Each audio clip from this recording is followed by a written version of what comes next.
Hello, and welcome to our second installment of Venice Island From a Distance. Venice Island is a community-based performing arts center that believes in the power of arts and entertainment as a way of bringing people together and fostering community. As such, we have a responsibility to amplify the important work of marginalized voices in our community and to advance the conversation surrounding race and the arts, a conversation which has reached a fever pitch in light of recent civil unrest.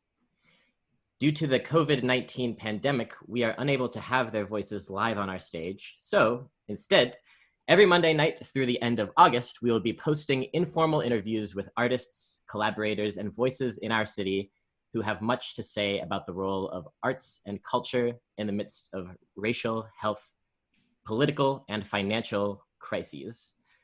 I am your host today, Ryan Rebel. I do not have an official position at Venice Island, but I am a freelance technician, co-founding member of Shoebox Theatre Collective, which operates out of Venice Island. I produce work with Shoebox, the annual short theater festival, and I direct there as well. If you want to find out about Shoebox, you can go to shoeboxtheatrecollective.org. My guest today is Ang Bey. You could find them at their website, angelaantoinettebey.com. Or angbey.com. Or you could Google them. They are a wonderful playwright, actor, director, performing artist in general. I first saw them perform years ago with Shakespeare in Clark Park. Since then, they have had, a lot of very exciting opportunities with other theaters like Interact and Theater Exile and et cetera, et cetera, et cetera. So we can start this interview by talking about, I guess, how we got to this interview. And in the process, you could also talk a little bit about your work and the advocacy that you do. Sure. Yeah. My name is Ang Bey. My pronouns are they, them, theirs. I will say that. I grew up in Philadelphia, born and raised Southwest Philly, and I've been performing since middle school, early or even late elementary school. But how we got here to this interview with Ryan Rebel today, I actually saw a piece that Ryan had directed before I knew him years ago with the Revamp Collective, and did like a yellow wallpaper piece. It was really, really great. It was my favorite piece of the night. And then later that year, I was a part of the Shoebox Festival, Short Theater Festival, with my friend Arthur Robinson in a piece that he wrote and also directed. Still didn't know Ryan then, didn't really make the connection that you had anything to do with the Revamp piece or Shoebox. And then later that summer at a party, we actually met and became friends. And more than friends, I guess. Yeah, it's a bit surreal doing this interview because we're partners and also regular collaborators and friends and have known each other for quite a while. And now we are in this formal, informal setting talking with each other. I'm excited. But yeah, go ahead, talk more about... So you were invited to this interview series a couple weeks ago? Couple weeks ago, and a lot of my work that I've been doing over the last several years, I would say maybe the last 4 years, has really been focused around an artistic mission that amplifies decolonization and radical healing within the Black community. And so I was asked to do this interview, and I was really excited about the racial aspects specifically because there has been so much civil unrest that people have taken note of lately, but it's happened, since way before I was born. And it's exciting to suddenly, however frustrating, be given a platform to talk about these sorts of things, because as a Black artist, it's really hard for me. And I'm sure a lot of people can liken their experience to mine of like, when to stay silent, when to hold people and institutions accountable, and when to, really be often the only voice in a room speaking up against injustice that you see. And after the speaking up, trying to have some sort of actionable plan forward is also a really, really large component of what it takes to be like an equitable theater artist And it's doubly frustrating as a Black theater artist when there's already limited opportunities. So being asked to do this interview was really, really great for me because it like punctuates my experience as a Black theater artist really well, because I want to be doing this kind of work and having these kinds of conversations now that we're in a really great position to have, the world change and shift and morph to serve more people. Yeah, this work is important and exciting, and I think probably very frustrating as well. Your voice is one that is very much in demand right now, and there are several reasons for that. One is that you're incredibly talented, and you're sort of a rising star in the theater community, whether you would admit that openly or not. Another reason is that you are willing to be outspoken about these things, and kind of put your cred on the line in that way. And another reason is because you are Black and trans and non-binary, and this is both an opportunity for the theater community, the very white theater community, entrenched theater community, to learn, but also there is a sort of a fetishization or tokenization of certain identity categories that always goes hand in hand with this. I would love to hear you talk about that in any way you would like to. Yeah, I mean, part of the question of being a Black artist in this white institution is every time I audition for a gig or get offered a gig, I'm always thinking about how many other people look like me, not only in the cast, but behind the scenes. And when we think about things like colorblind casting versus color conscious casting and buzzwords like diversity and inclusion, the kind of utopia that I want to build in the theater community reaches farther beyond that. Because when you think about like, tokenization, like I'm gonna cast 2 Black people in this Shakespeare or Greek show. What does your production team look like? What does your arts administration team look like? I've worked for a lot of companies where they've been mostly white, if not all white, and that you're still being diverse and including, but the system isn't built to support those people. And I've been in several positions where I felt marginalized in diverse casts because, again, you're then speaking for your entire race. If you if you need to say something that is maybe not a popular opinion for whatever reason. As a trans actor, this is another question of like gender of roles that I get offered and genders of roles when I audition. I have different philosophies on that than any other trans person because we're all different, we're not a monolith. And I have very complicated feelings about it because of my Blackness. And so often, as I walk into a room, people don't see a trans actor. They see a tall Black femme or woman. They see it's a tall Black woman. And I've been cast in roles that, exploit those stereotypes about Black womanhood. And it's like, it's a very like tenuous sort of like entangled thing because as a politicized body on the stage and as an actor specifically, I'm often wondering, how seen am I really going to be in this production? And that starts from like, hey, we want you to audition for this show. Here are the sides. I'm doing research about the company. I'm looking at your season.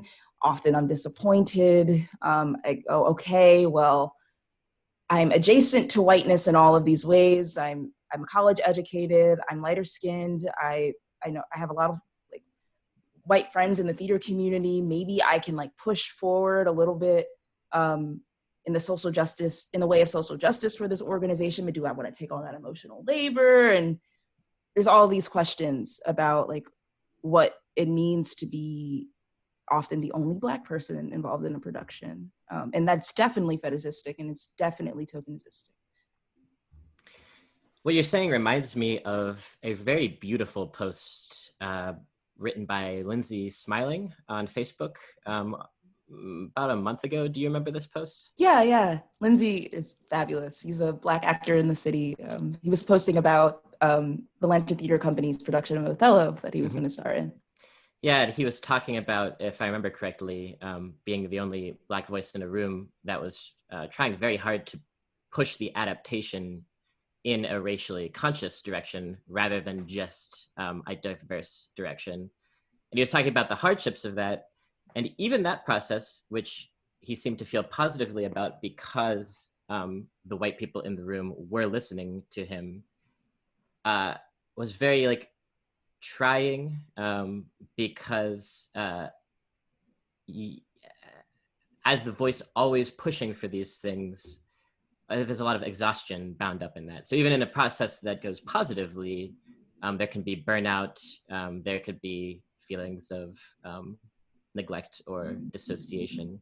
And Right. you've talked so many times about being in processes run by white teams that are woke or progressive, but still can't see these things. Yes, yes. And I think too, and I relate wholeheartedly to Lindsay's post, and his story is not unlike many Black theater artists or BIPOC theater artists in Philadelphia or even internationally. And I can speak to several experiences. I just graduated from college at Ursinus College, and I had a really, really abusive sort of experience in the theater department there for the institution, because the institution was not built to support me in the kind of work that I was wanting to do, which is really just challenging the racism within the institution. And I think, you know, when we think about woke theater companies and that as like a branding, it's hypocritical, and it's also really, really challenging to then be, you know, one of the quote unquote like woke bodies in a process. Like I have been a lot, like Lindsay was in at the Lantern as a Black man, and then suddenly feel like the weight of the world and trying to like, you know, push forward a little bit more accountability from these institutions and from your castmates and from your director and from, you know, your producers. So yeah, I mean, it's a dance, and it's exhausting. It is exhausting. You use that word, and I've, you know, rejected roles because I felt it was going to be too exhausting, or because I've learned that I was the only person of color in a cast.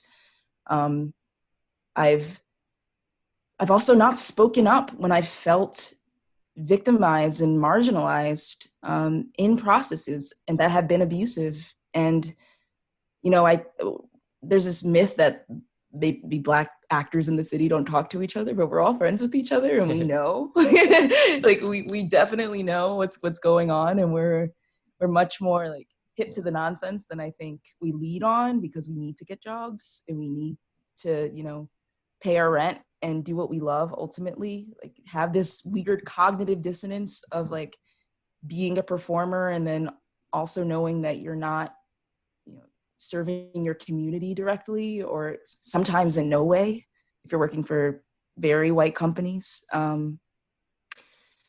It's exhausting. It's exhausting. And I don't want to like undermine either how resilient Black artists in the city are for constantly doing this emotional, physical, and mental dance of wanting to have a career in the arts and knowing that all the cards are stacked against us.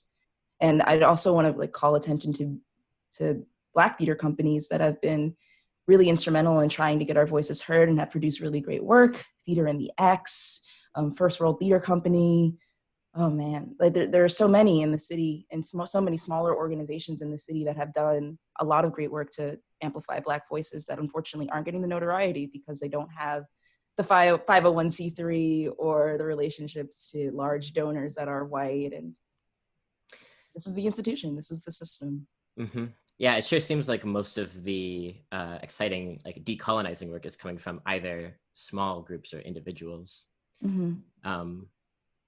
Another thing that you have mentioned to me that as as a white person, I also, just a quick tangent, wanted to say that I didn't introduce you with your pronouns at the top, and I didn't introduce myself with my pronouns. Mine are he, him, his.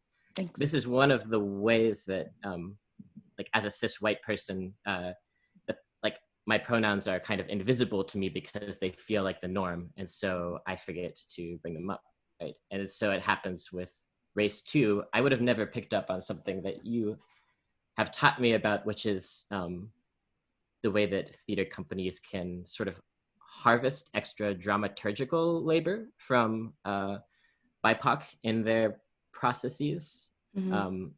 And I think that white people don't pick up on it because we are taught to pat ourselves on the back for listening to Black or POC artists at all.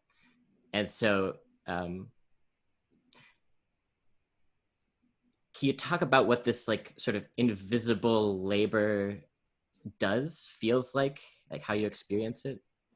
Yeah, and this again is fraught because it's this kind of invisible labor and listening and interpersonal accountability within communities. It's what's ultimately going to save us, I think.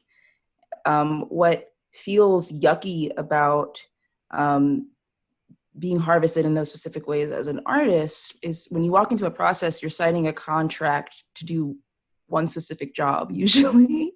And so when you're an actor specifically, it can feel very fetishistic and very and not good because you're already putting your physical body, your emotional health, you're bringing your vessel to the process to embody a story that isn't yours already.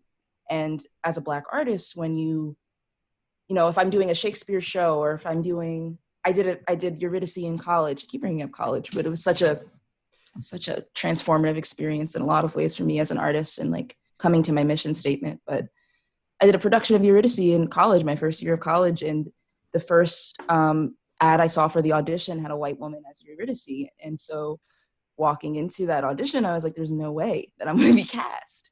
And then I was, and then they didn't change the ad.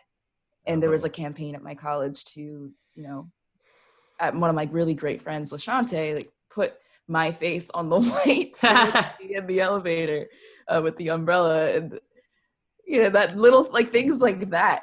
And I'm sure that you know that the individuals that were responsible for they're making that poster, and then for then not making the decision to remake the poster after I was cast, I'm sure there was no like malcontent or venom in that oversight. But racism and internalized biases are like malignant tumors are the ones that are dangerous, right? Or yeah, yeah, malignant, they're like, that's the bad one. yeah, they're like malignant tumors. They really are. And it's not just for me as an artist trying to play Eurydice and trying to show my family, hey, I'm in this show, and then they're like, who is this white woman on the cover? It's also something that is bad for the white folk that perpetuate it, and for people of color that perpetuate it. But it is something that narrows your vision, like capital V vision, in such a way that is like dangerous and violent. And that was a small thing, but you know, someone somewhere thought, oh, Eurydice's white, duh.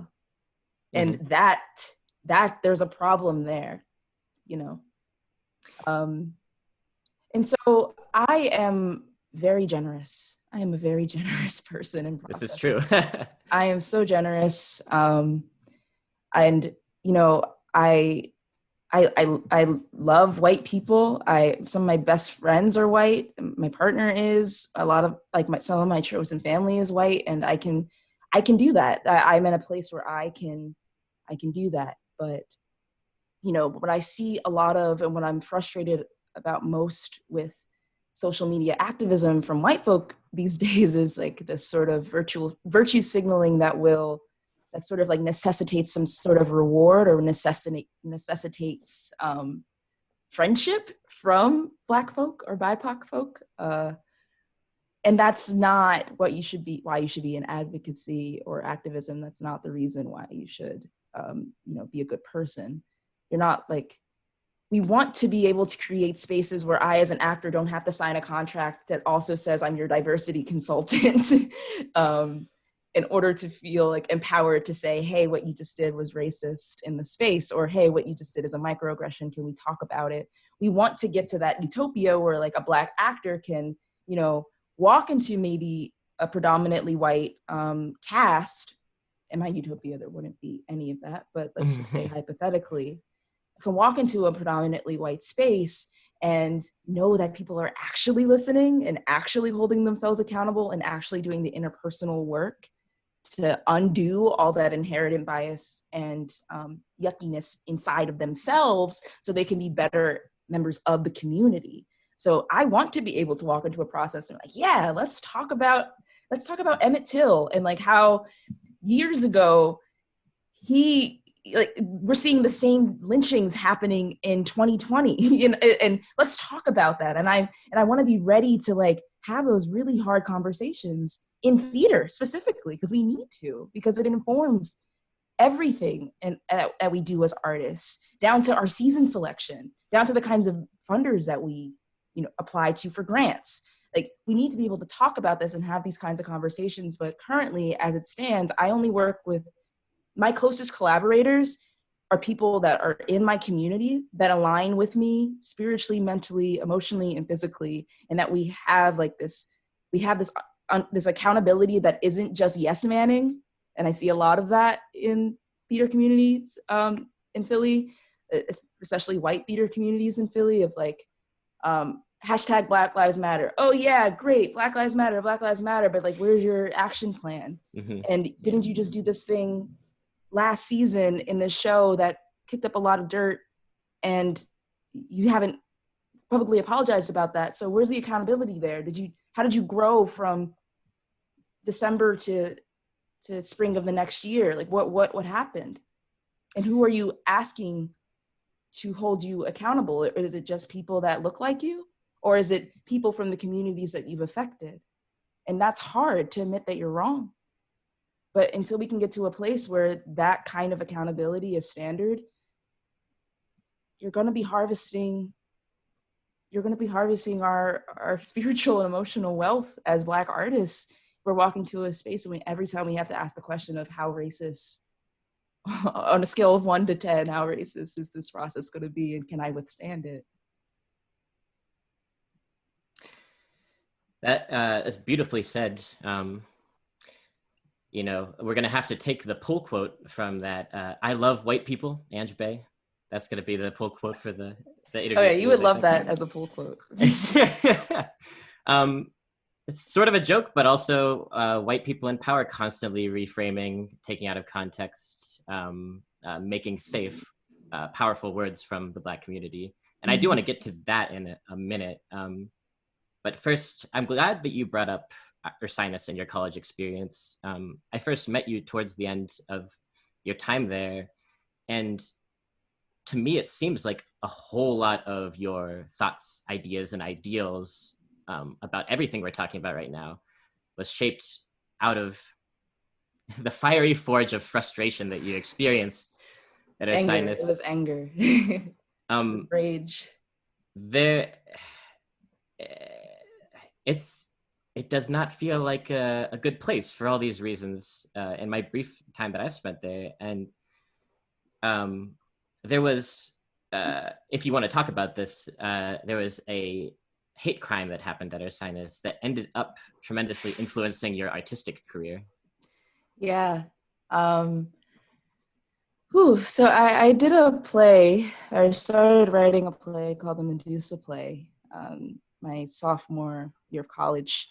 And it actually talks about, and the play is about a Black femme who, you know, gets cast in this devised theater piece about the myth of Medusa in this like all-white devising collective, and the racism and the tainted allyship that comes out of that process and how it affects her as an artist and as a person. And ultimately, she decides that she doesn't need the validation of white folk or the white gaze to be a whole person. And that the monster inside of her, which is this rage that I alluded to, that I was feeling all through college, is not a bad thing, and to embrace that, especially as a Black woman that she is in the show. And so I did that. I started writing that piece under the mentorship of the theater department.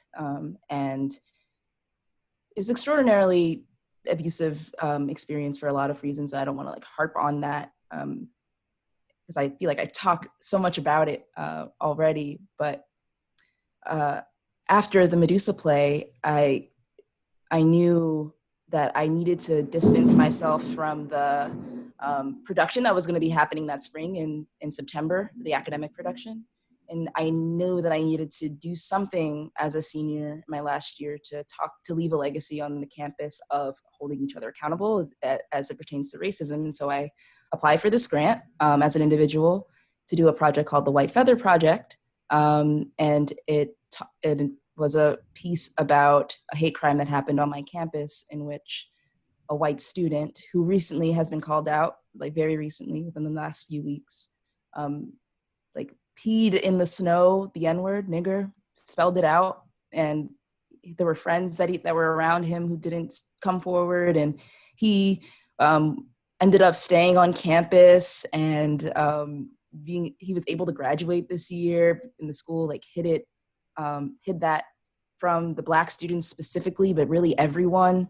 And when that happened, I did a devised theater piece, devised from interviews. So really we took the found text from interviews that we conducted in Black and white affinity groups on the campus, students, faculty, staff, deans, everyone contributed to these group interview processes where we talked about racism at Ursinus. And we ended up producing a piece with this grant, 2 outside actors, Quentin and Bonnie. And then I had a collaborator named Rachel Cericio. We did a piece and a performance on campus, and then again at the Shoebox Theatre Festival that year. And it was one of the best artistic experiences I've had. And I'm very proud of that project. It was extraordinarily powerful, I feel, even though I'm biased. I directed it. And sure. I mean, I saw both iterations, and I agree that it was powerful and very different each time, because the first one was on campus, and it felt very much like a confrontation to the campus culture that incubated this sort of vile racism. And even more of a slap in the face finding out now years later that the school knew who did it and covered it up while they were watching you make this piece about it. And the stage manager that I worked with, who I thought was a really great friend and ally, came out and said that she knew the entire time and did not tell us. She told me a few weeks ago. And she was in like these very intense conversations that we were having as a cast. She like looked at all the material. It was an extreme betrayal, and I can't believe that she stayed silent for this long. And it's not even anger that I'm feeling. It's sadness. It's deep sadness. And this is what I mean by racism being a virus for white people too, because like she was saying in her really long apology that she didn't want to call out her friend. Like she didn't want to, implicate, she wanted to give him room to grow. And she wanted to, in a way, avenge herself by signing on to this project with us none the wiser. She wanted to understand why it was such a big deal to the Black community that we were like offended by this hate crime and why we were doing this project. And all of this growth is great. This is what I mean by like, God damn, am I utopia? Like, first of all, hate crimes like this wouldn't happen, but this sort of restorative justice through artistic processes maybe still would. But she had to lie and withhold that, and then our consent was violated. In the amount of information and the amount of our souls that we've shared with her. She then felt guilty about it and then ultimately apologized for. So it's a very complicated fallout.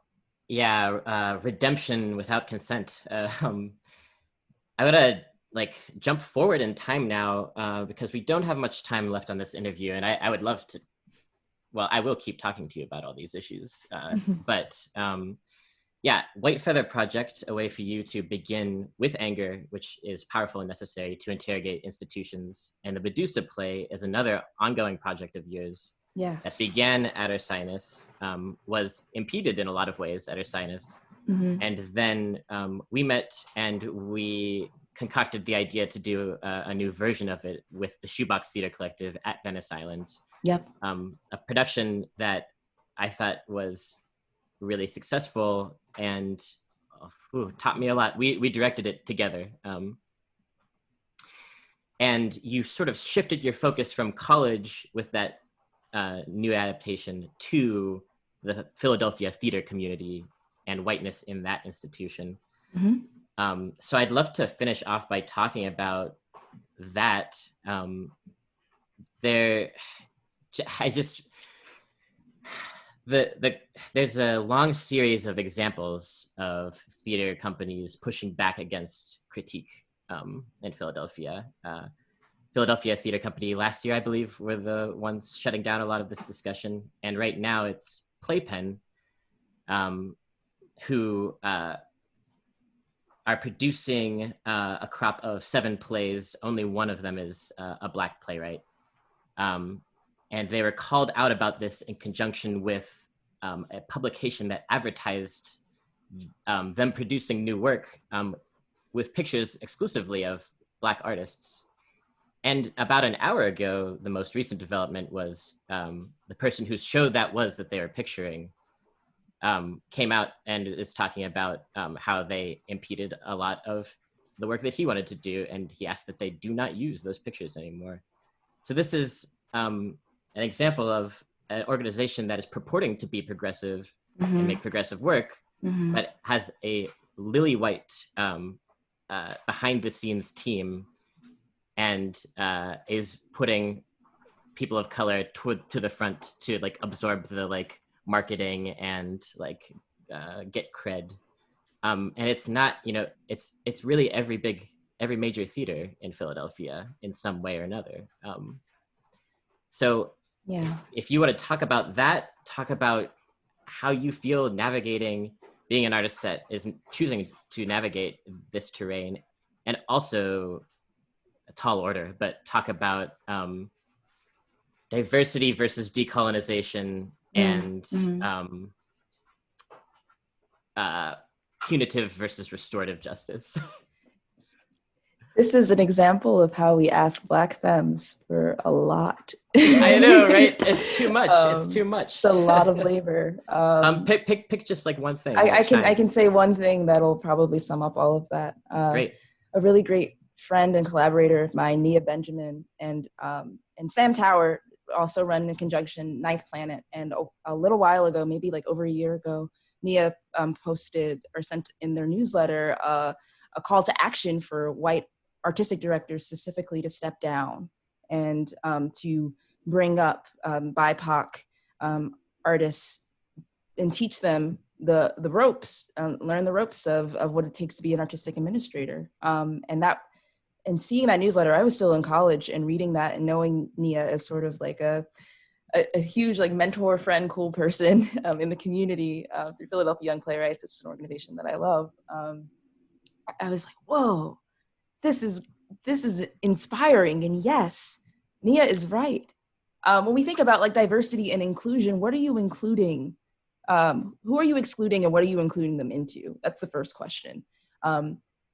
You're including Black people or BIPOC people, queer artists, into a white system that is inherently abusive. Inclusion doesn't work anymore. We need to break down those institutions, and the way that we do that is by giving Black artists and Black administrators and Black educators executive leadership positions, and white people giving up their power in order to do that. Period. And we need to be willing to invest in that as a strategy in creating a more equitable, utopic world for the theater community. And that's what it is. So when I think about decolonization, it's exactly that. It's removing whiteness in whatever ways we can from the systems and the shows and the productions and, all of it that they occupy and dominate. It means not toting around your Black staff members and cast members as trophies in grant writing or in Metro Philly articles. And I just want to be clear, Playplan is not the only organization that has done this. That's happened to me with companies and people that I hold very close to my heart, and I would still call friends and acquaintances. The only difference of that is I have taken the extra labor of interpersonally calling those people out instead of putting it on social media, which I'm not. I think that's still a very viable and very correct thing to do. I wish I were braver, honestly, in doing that.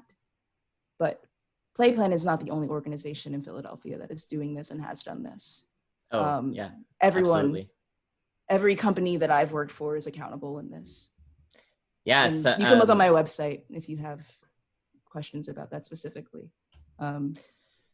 There was another call out post. Interact posted an image of 20 plus theater leaders all discussing the current moment, which is civil unrest, racial protest, overwhelmingly white picture. And somebody posted it and called out behind the scenes, Interact's full-time staff, 83% white, Wilma's 80%, Arden's 82%, all these like... I've worked with Interact, I've worked with Wilma. I love a lot of the people that work for that company, for those companies. They're all like, most of them are all white and they have really good intentions. And I would call a lot of them my friends, and we have like, yeah, this is like tenuous stuff.